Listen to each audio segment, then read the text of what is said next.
¿Qué tal? Bienvenidos una vez más al devocional con el pastor Gerson González, donde día a día nos acercamos a las Escrituras para conocer y experimentar el poder del Evangelio. Deseamos que seas grandemente bendecido mientras escuchamos la palabra de Dios, porque la palabra de Dios no está presa. Comenzamos. Dios sea contigo esta mañana. Aquí estamos de nuevo para seguir examinando el diario detallado de Nehemías. Y estamos haciendo una pequeña pausa en el diario porque hemos observado la necesidad que Nehemías nos presenta de una reforma espiritual. El día de ayer hablábamos de lo que no es una reforma espiritual, de lo que no es un avivamiento, pero también decíamos que llegamos a estos tiempos de avivamiento o de reforma espiritual en nuestras vidas solo cuando declaramos nuestra bancarrota espiritual. Solo cuando declaramos que realmente estamos sedientos y hambrientos de Dios en nuestras vidas. Así que permíteme regresar al punto de definir lo que es avivamiento. El diccionario Webster lo define como regresar, volver a, recobrar la vida, alguien que murió o pareció haber muerto. Y es que esta es la realidad, el avivamiento vuelve a la vida algo que está al presente muerto o pareciera estar muerto. Es renovación de la mente o de recobrar la memoria. Es recobrarse de un estado de abandono, de depresión, o es despertar a una realidad. La palabra hebrea, allá, o shayá, para avivamiento, significa de manera literal recobrarse, reparar, dar vida nueva, refrescar, restablecer, restaurar, traer a la vida de nuevo. Bueno, Jesús en el Evangelio de Juan, capítulo 7, describe este concepto maravillosamente para nosotros. Verso 37. En el último y gran día de la fiesta, Jesús se puso en pie y alzó la voz, diciendo: si alguno tiene sed, venga a mí y beba. El que cree en mí, como dice la Escritura, de su interior correrán ríos de agua viva. Esto dijo del Espíritu que habían de recibir los que creyesen en él, pues aún no había venido el Espíritu Santo, porque Jesús no había sido aún glorificado. Así que el avivamiento no se relaciona directamente con las personas no salvas, como muchas veces se cree o como muchas veces se pretende, ya que no se puede revivir a los perdidos, solo se puede revivir a los salvos. Por ello, avivamiento ocurre cuando Dios desciende con el fuego de su palabra. Esto tiene que ver directamente con su palabra.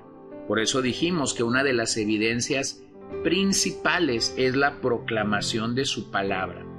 De hecho, cuando hay emociones, pero no hay palabra, bueno, yo llamaría a eso llamarada de petate, pero no un genuino avivamiento. La palabra de Dios incendia nuestras vidas y entonces como resultado va a movilizar a su pueblo para que éste pueda obedecer y servir poderosamente al Señor. Así que en el contexto de las Escrituras, las palabras renovación, avivamiento y reforma nos hablan acerca de cambios dinámicos que suceden en la iglesia y de la vida de las personas.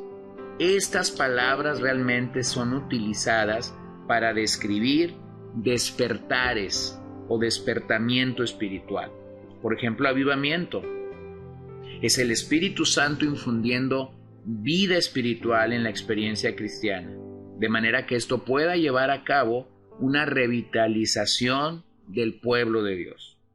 O renovación, denota una actualización de la iglesia que lleva a nuevos compromisos con el mundo alrededor, pero siempre emanando de las Escrituras.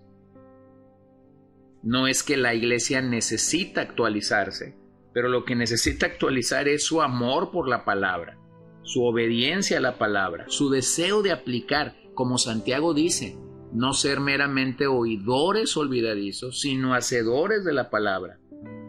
Y también la palabra reforma se refiere a la purificación de la doctrina y la estructura de una iglesia, pero implica un componente nuevamente de revitalización espiritual.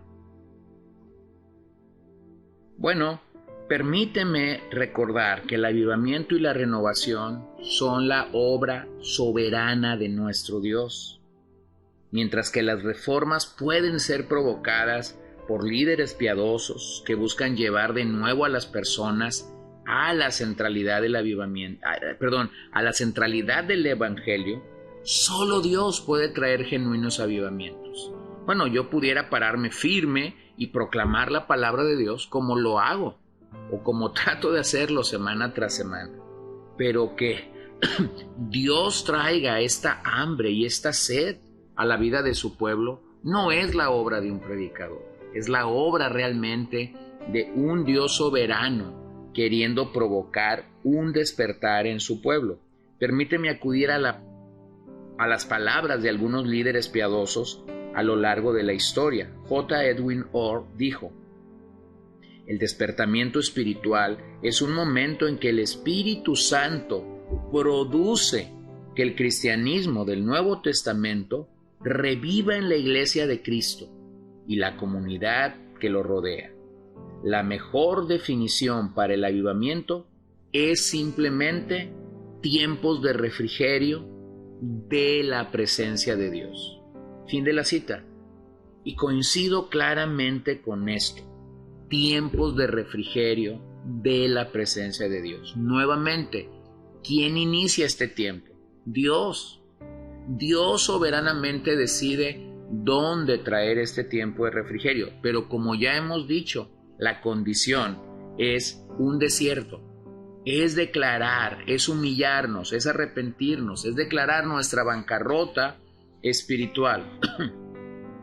También R.A. Torrey es un tiempo en el que Dios visita a su pueblo y por el poder del Espíritu Santo le imparte vida nueva y a través de ellos imparte vida a los pecadores.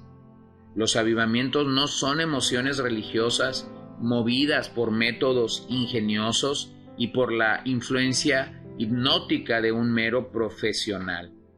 En otras palabras, pudiéramos decir que un verdadero o genuino avivamiento es Dios mismo descendiendo para tener un encuentro con su pueblo. El día de hoy vemos tanta manipulación, tantos deseos de querer provocar a la gente a ciertas respuestas que sean estimulativas.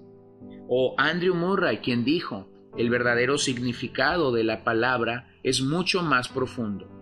La palabra significa dar vida otra vez. Aquellos que han estado vivos, pero que han caído en lo que se llama un estado frío, son cristianos y tienen vida, pero necesitan avivamiento para traerles una vez más de regreso a su primer amor. El crecimiento saludable de la vida espiritual, para la cual la conversión tiene la intención de ser la entrada. Así que al llegar a estas palabras, podemos regresar a Nehemías 8 y podemos observar un genuino mover de Dios al interior de la muralla.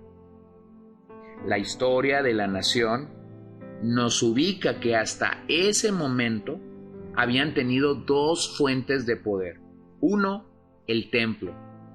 Pero en ese momento tan solo era un edificio más. Se había perdido la realidad de lo espiritual. Dos, sus líderes, que cientos de años atrás se habían extraviado, imitando al resto de los reyes de este mundo o del mundo en el que vivían.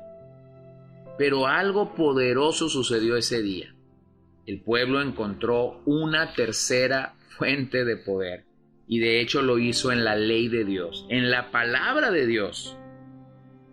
Ese día no era un día de lujos, no era un día de una gran plataforma con iluminación y montaje alguno, no era el día de la gran transmisión en vivo, simplemente era un lugar funcional desde donde la palabra de Dios fue compartida con poder y con denuedo, pero el resultado fue sorprendente. El templo pasó a segundo término. Las personas comenzaron a buscar la ley para vivir en la bendición de Dios. El verso 8 describe una perfecta reunión. Todo el pueblo se reunió para escuchar la palabra de Dios. Allí se exaltó la palabra, el predicador leyó, explicó y aplicó la palabra de Dios para que la gente pudiera entenderla. La respuesta del pueblo no eran aplausos, no eran risas. La respuesta del pueblo fue llanto. Ellos lloraron al oír la palabra. La palabra los aplastó aquel día. Sin duda, dolidos por sus pecados, quebrantados.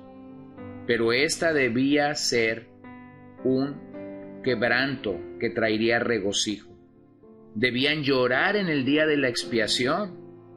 Esdras les ordenó que festejaran y se alegraran, porque la ley de Dios debería ser obedecida por todos y no solamente por el clero. Algo se conmueve en mi vida cuando leo y comprendo lo que las Escrituras realmente me demandan acerca de mi relación con el Padre, con el Hijo, con el Espíritu Santo. Algo había comenzado a suceder en el interior de la muralla, que aún muchos de ellos no lograban entender. Pero sin lugar a dudas, Dios estaba en el asunto. Así que un avivamiento se estaba gestando aquí, en Nehemías 8. Y cuando Dios inicia algo, nadie lo puede parar. Quizás en este día, amigo, tú te encuentras en la misma condición que los habitantes de Jerusalén. Y lo que realmente necesitas es consagrarte de nuevo a Dios y amar su palabra. Esto tiene un costo, y es que dejes de jugar con la iglesia y a la iglesia y entiendas que Dios es más grande que todo esto. Esto tiene el costo de reconocer que tu orgullo no te ha llevado a un buen puerto. Por lo tanto, declara tu bancarrota espiritual y ven al Señor, porque solamente Él puede avivarte. Posiblemente te has declarado como alguien vivo, pero la realidad es que estás muerto y necesitas a Cristo urgentemente. Así que nuevamente tomemos este capítulo 8 de Nehemías como la gran oportunidad de tener un verdadero avivamiento que inicia siempre con las Escrituras. Señor, te doy gracias esta mañana porque podemos acercarnos confiados y seguros, sabedores de que así como lo hiciste en el capítulo 8 de Nehemías, como lo has hecho en los verdaderos avivamientos a lo largo de la historia, tu palabra debe estar en el centro. Así que perdóname porque no he ido a tu palabra lo suficiente, no he creído en ella y no he aplicado tu palabra a mi vida.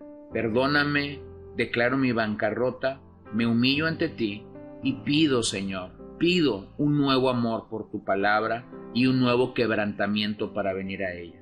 En el nombre de Jesús oramos esta mañana. Bendice el día que hoy iniciamos y bendice a los nuestros. En el nombre de Jesús oramos, Señor. Amén. Gracias por acompañarnos el día de hoy. No olvides compartir este devocional con todos tus conocidos y recuerda que puedes seguirnos en Podbean, Spotify y Facebook como CCBN Los Mochis para que puedas escuchar todos los mensajes, los devocionales y también seguir nuestras transmisiones en vivo. Esperamos que nos acompañes el día de mañana. Que el Señor te bendiga.